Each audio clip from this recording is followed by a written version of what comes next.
Hi everyone, my name is Dr. Henna and I welcome you back to our YouTube channel after a really long break. So this video today targets and focuses on the cluster-wise preparation, which is a very integral part of the written examination or the part 1 examination as we call it. In today's video, I'm going to be discussing about what are the various clusters which are asked in the exam. I will also be giving you a few examples of those clusters through scenario-based questions, which is the mainstay of the exam, so we all know what we are dealing with and how to approach those particular clusters. So let's begin. As you all know, my name is Dr. Henna and I'm the founder of ADC Aspirants, which was found long ago in 2011 with the sole intention of helping overseas candidates find a correct pathway if they're preparing for the Australian Dental Council exams. After having gone through the rigorous process and facing many challenges, I now have the experience that I can bring to the table to tell you all about the pros and the cons of the examination. Many of you have conversations with me, inquire about the exams. I'm not here to talk about that in today's video. We have a couple of other videos dedicated for that. But definitely there's a lot that you need to study. So if you're preparing for the ADC exams and if you've thought that you have to give the exams, set up a deadline, set up a goal for yourself, and start working towards it without having any second thoughts. Now, the steps of the examination, we've already spoken about initial assessment in another video where I've talked about what are the various documents and everything which is required. But just now recently, ADC has come up with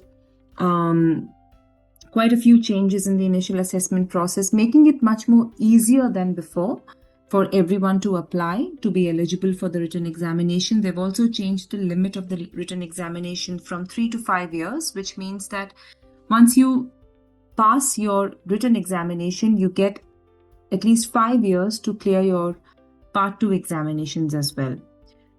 This is a very welcome change, to be honest, because there were not enough dates, there were not enough attempts that were available to candidates to appear for the part 2, and they had to give their written examination all over again, and it's a Herculean task to start all over again. And I've seen candidates do that, but this is going to bring about some pleasant changes in the system. The third step is the practical exam. Like I said, in this particular session, we are only going to be talking about the cluster-based preparation. What are the various clusters of the written examination? What do they all mean individually? And what is the relevance of each one of them through examples? So this is what we have as a blueprint for the written examination. We all know that there are various subjects. Many people, when they inquire, they ask me, is it necessary to read everything that we've studied from our year 1 till year 4 of our, dental schools?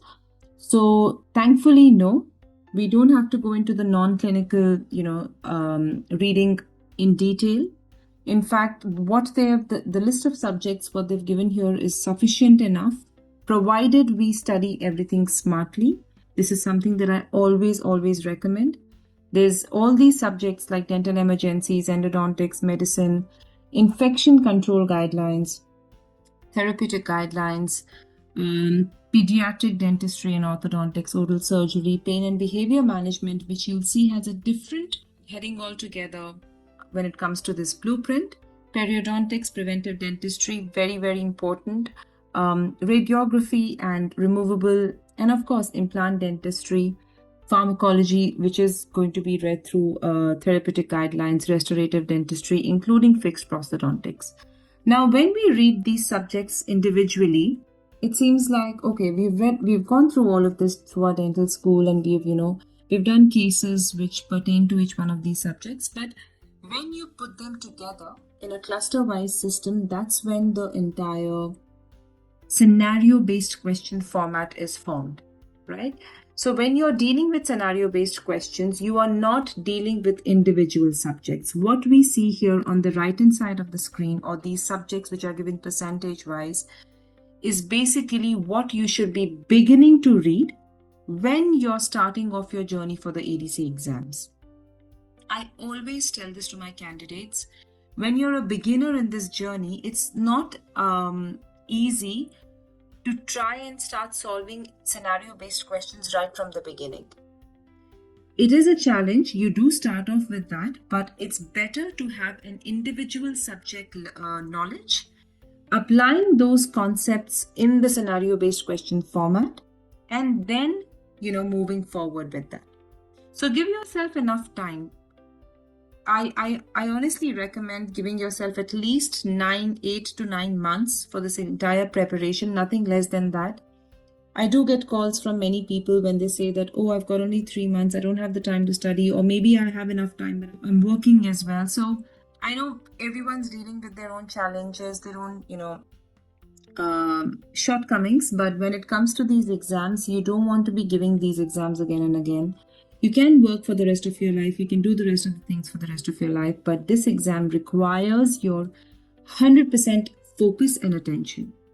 So start off your preparation with subject-wise reading, simultaneously solving 1 or 2 scenario-based questions every day, not starting directly with scenario-based questions. All right, that's tip number 1 for you. Now, the other domains, when you're talking about domains or clusters here, you'll probably see they've easily divided them into 4 clusters. Number 1 is professionalism and health promotion. Number 2 or cluster 2 is information gathering. Number 3 is diagnosis and management planning. Number 4 is treatment, clinical treatment and evaluation. What does all of this mean? Just to put it in perspective and to make it really easy to understand, imagine you're a dentist, which of course you don't have to imagine that you are a dentist, which is why you're watching this. You're a dentist and you're seeing a patient today. A 25-year-old gentleman who's come to you for a regular checkup, but while he's on the chair, he tells you that he's been having an off and on sensitivity, and he wants you to find out what's the reason behind it. Now, when you start talking to that patient and when you start asking questions about where does the sensitivity occur, at what times, what increases it, and what gives you relief, how long has this been happening for, etc., etc., what does that mean? That is your clinical information gathering. You are gathering information to get your correct history from the patient, which will help you find out the cause behind the problem of the patient. So it's as easy as it sounds. Of course, when you start solving ADC questions, you start facing more challenges, but this is what your information gathering is all about. It is about taking the correct history.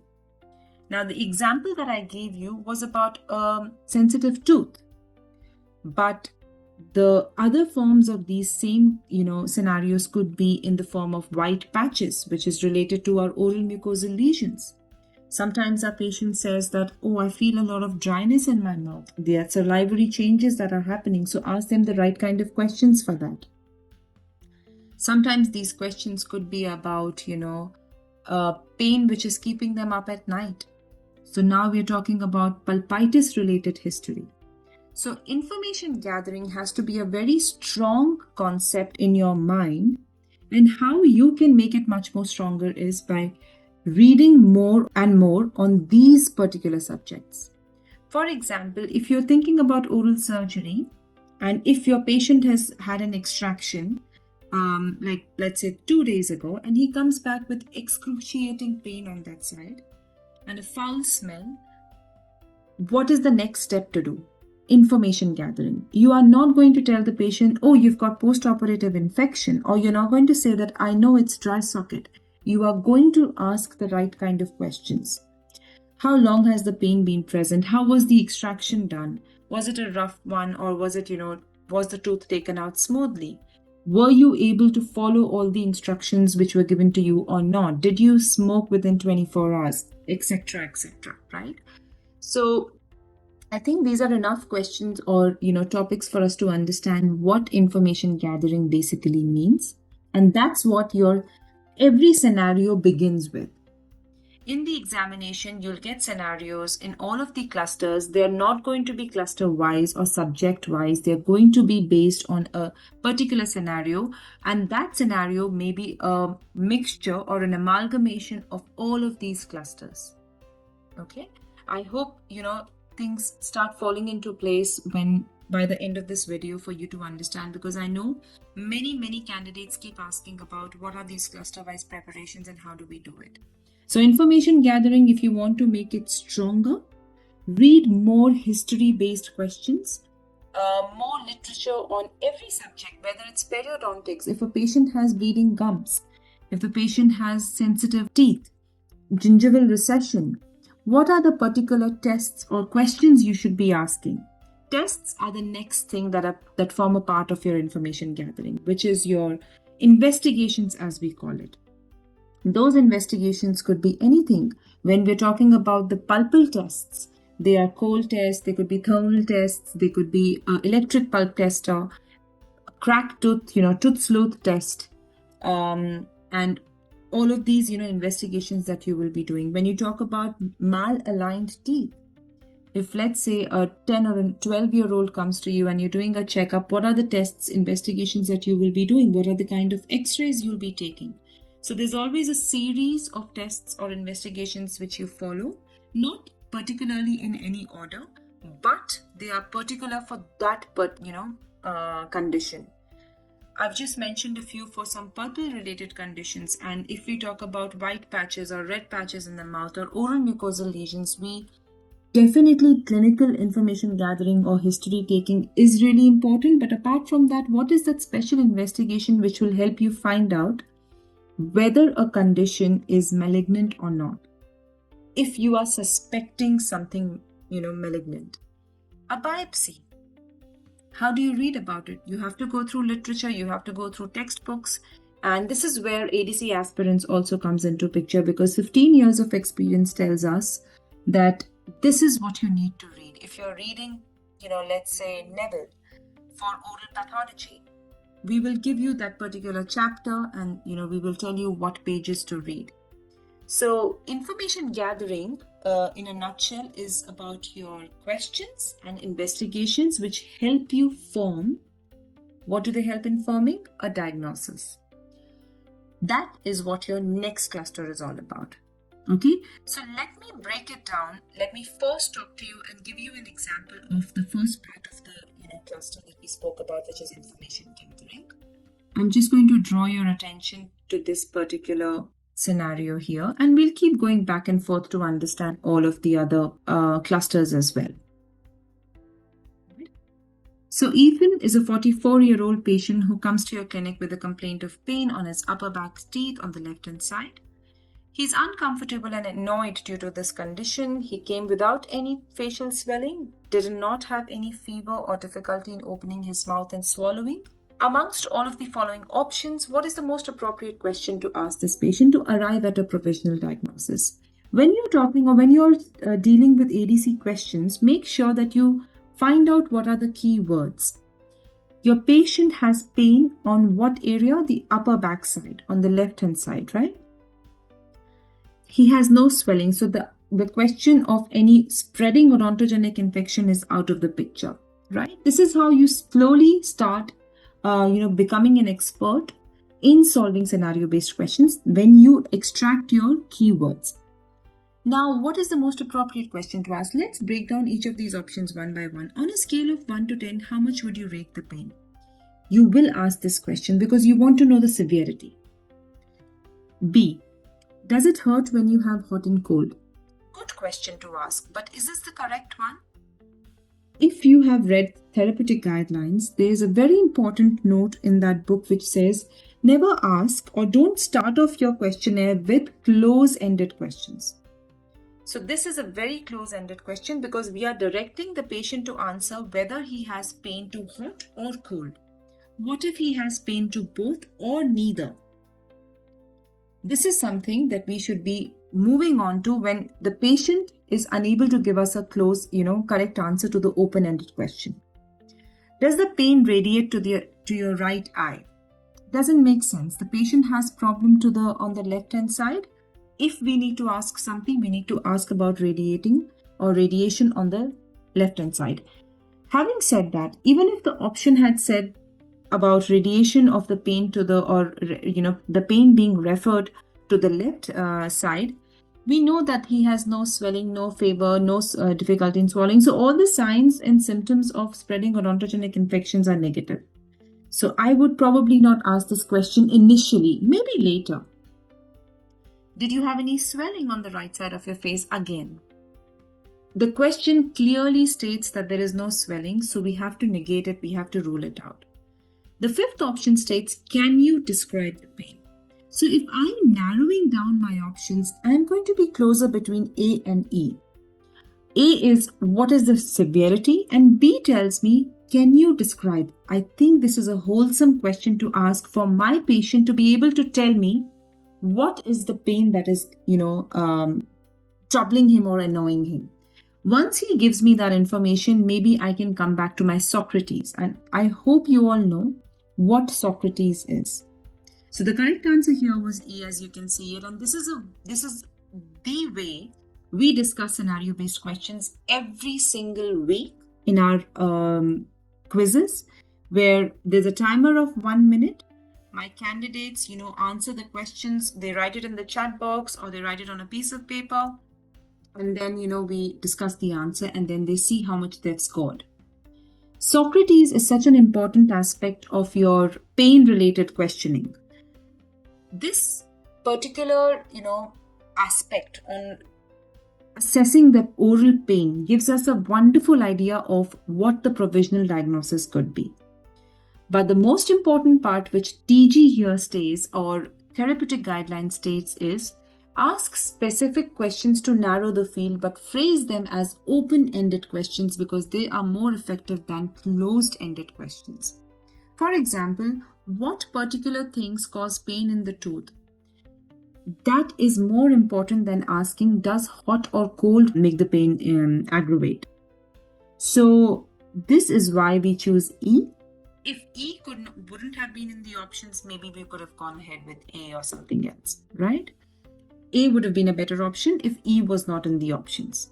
So in ADC, I want everyone to remember, if you're preparing for the exam or starting to, 2 options out of 5 will always remain very close to each other. Now it's upon you to decide based on that particular scenario about what you've got to choose. Okay? So let's go back to our next cluster, which was cluster 3 on diagnosis and management. So I will change the slideshow now.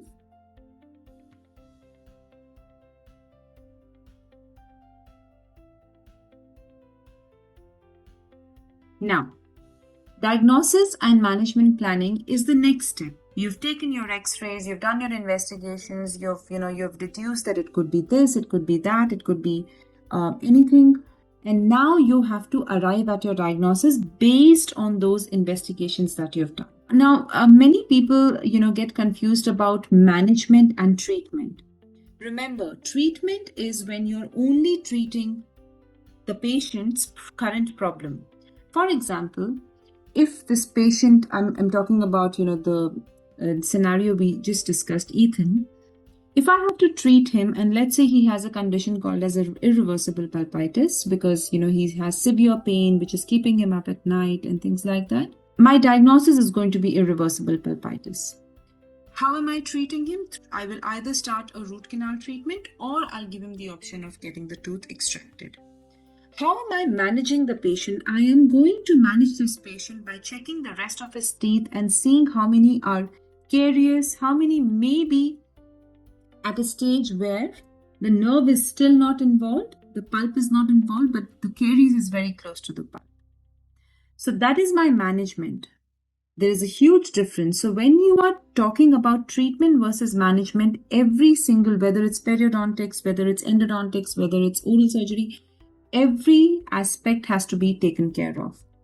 Another example that I can give you in management planning is when the patient is grinding their teeth. When the patient is grinding, has bruxism, due to whatever reason, it's very important you just don't provide the patient only with an option of an occlusal splint. You've got to get back to the root cause of the condition, and that is what is management. Treatment would be if the patient has no TMJ disorders, and if you know it's just stress-related grinding, you can give him an occlusal splint. That is the treatment. But if you want to target the management aspect, you've got to send the patient back to the GP for stress-related counseling, which can, bring his levels of anxiety down, and then it will work harmoniously with the treatment, that is the occlusal splint.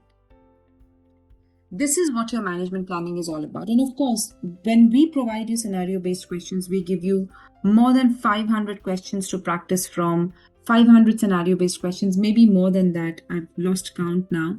But we have mocks and mini mocks every now and then, every week, to help you understand what are the most important topics which are asked time and again for this examination. So if I have to go back and talk about the diagnosis aspect, let's see what our current scenario was showing us. So this we understood, this was our part of our information gathering. This guy, the problem he had was he had pain which started 2 days ago, and he felt it part of his tooth chip away. It kept him up at night. He doesn't have pain while chewing on that side. He's taken pain relief, Panadol, but it doesn't seem to solve his problem. Everything points towards irreversible pulpitis, right?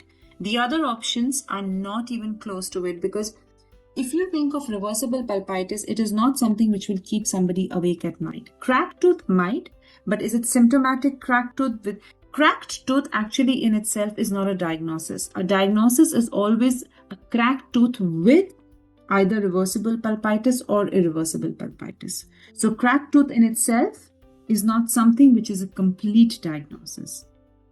Vertical root fracture has a different, etiology altogether, occurs more commonly in root canal treated teeth or teeth which have been restored with Boston core. Also, it is quite asymptomatic in most of the cases, and it's very difficult to find it out through x-rays as well. Necrosis, usually if it's symptomatic and with apical periodontitis, that's when the tooth, may start causing problems or giving symptoms of pain. But in itself, pulp necrosis is not painful. So this is why we deduce the answer. And of course, when we are doing our live discussions, we have all the references attached from textbooks and articles, which makes it a bit easier to understand, right?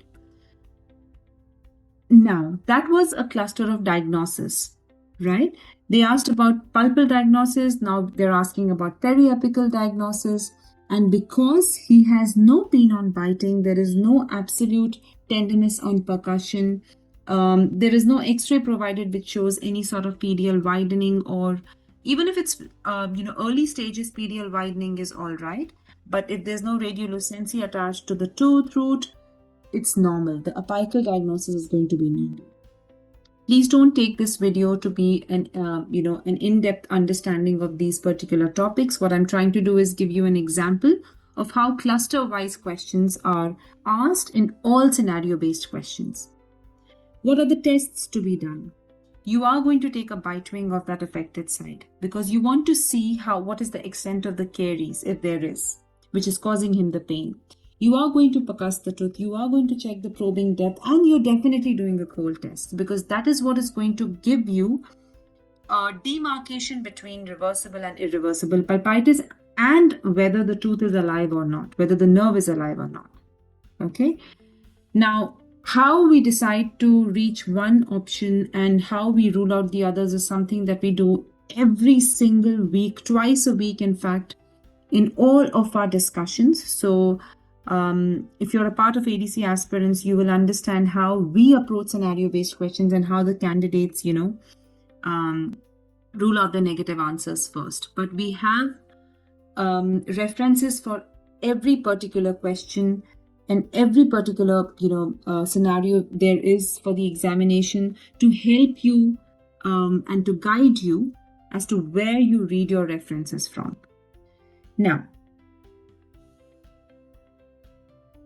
I want to bring your attention to the third cluster, which is your clinical treatment and evaluation. Clinical treatment and evaluation, as the name suggests, is pretty straightforward. You've got the name of the condition, you've diagnosed it, now what do you do to treat it? So like I said, this particular question, if we just deal with that, either we're doing a root canal or we're doing a extraction of the tooth. Now, this question asks me, what are we giving as pain relief to the patient? This patient has a severe pain, and all of you who have been, practitioners, if you're treating patients, you would know what a severe pain of irreversible pulpitis can be. Sometimes even the highest doses of ibuprofen does not give any relief. This is a question which is directly answered from Therapeutic Guidelines, which is one of the most important books to be read for this exam, right? If you are somebody who is prescribing medications, I suggest that you start doing it with full dosages if you're preparing for this exam. So the correct answer here is severe. Because of severe pain, we are also adding oxycodone, but not more than 3 days. That is a big disclaimer given in TG as well, right? So analgesic regimes for severe acute and post-procedural dental pain, it's nociceptive pain or post-procedural pain. It's either celecoxib or ibuprofen. So we don't use celecoxib often unless somebody, cannot take ibuprofen because of all the reasons mentioned in TG.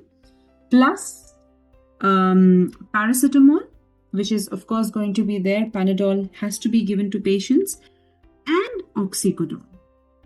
Oxycodone is an opioid and has to be used very, very sparingly because we don't want patients getting used to this medication. It makes you extremely drowsy, dizzy, and usually in dental pain, it's not really recommended as well unless your patient cannot find any relief from paracetamol and ibuprofen alone.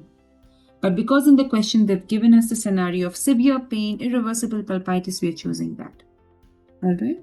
So these are the kind of discussions we have during our live quizzes, which makes reading and understanding all the topics very easy. We've touched base upon, all of these clusters that we talked about, this information gathering, diagnosis and management planning, treatment and evaluation. So what we discussed was basically a pulpal-based scenario. Similarly, you can have oral pathological conditions where you have to know the treatment plan. Even if you're not directly treating it, where are you referring the patient? That is a very important part of your management. If you are not the primary healthcare provider, if you're not the one treating the patient, and if you're referring the patient, you must, still be a part of their treatment and management. So the patient, once they are done with their treatment with the specialist, they will come back to you for follow-ups, and that's a part of evaluation cluster. What are the follow-ups? And that's very important, especially when we're talking about trauma-related cases as well. Our IADT guidelines have given us wonderful follow-up regimes for all of the trauma-related conditions that are elaborated in those articles. I really recommend reading those for your examinations. Now, you all must be wondering, we've understood information gathering, diagnosis, treatment and evaluation. It's okay, we've got to read about it, that's fine. What about professionalism and health promotion? Now, ADA guidelines, because I'm a member of the Australian Dental Association, there are a lot of articles which are released. Unfortunately, there is not a book that I can recommend for professionalism. It's basically dental ethics. There are articles, there are podcasts that you can listen to, there are various, I think, blogs that are written around that you can read. But health promotion basically comes from all the preventive related medicine or dentistry that you can read. What is health promotion? Health promotion could be, how are you preventing caries? What is the role of fluoride? How are we looking after caries in elderly population? What are the preventive advices to be given? If you're talking about periodontics, if there is gum disease, periodontitis, what are the preventive measures for that? What are the oral hygiene instructions? What are the, interdental cleaning aids you're advising your patients? I mean, there are so many of them. This lecture, of course, is too, you cannot elaborate on all of the health promotion related strategies, but these are a few examples that I would want you to read about, and we give you all the material, whether it's oral hygiene related or whether it's bruxism related, whether it's TMJ related, whether it's splint related, anything and everything that is a part of your ADC exams is what we provide you. So these health promotion and professionalism kind of questions they sneak in any of the scenarios. I've had candidates tell me that there have been questions from from the professionalism cluster, sometimes in all of the clusters, all the days or both the days. Sometimes there's just on one of the days. So it doesn't matter, but they still form a very integral part of your ADC exams.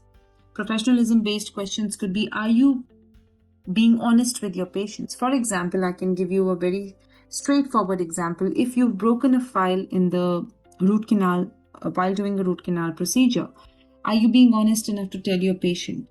Yes, that is what the correct duty of care means, that you inform the patient about the problem that has happened and now what are the ways to overcome that.